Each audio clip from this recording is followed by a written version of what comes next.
Welcome to another video from DIY Daily.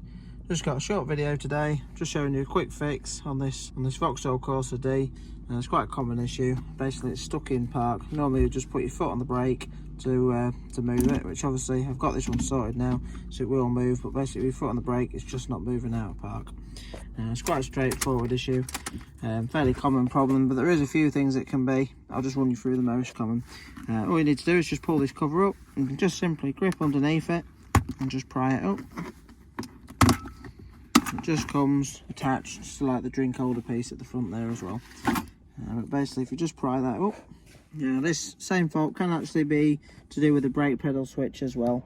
But most commonly, if you just come under here, the blue wire just there, basically where that joins onto that little solenoid, often the solder joint just cracks. And you'll just find if you just move it on there, you might get it working. But the fix would be to just re-solder the joint. It can actually be, it's got some little pin switches on there. You can just work them with a little flat bladed screwdriver.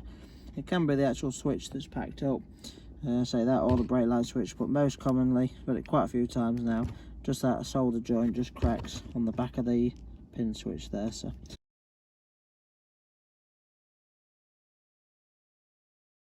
just thought I'd share that quick video here in case anyone's stuck with theirs and just needs to get it, at least you can get yourself out of a situation, get yourself somewhere where you can actually fix it. So yeah, hope the video helped. If it did, give it a quick thumbs up and subscribe to the channel. Thanks for watching, and we'll see you next time.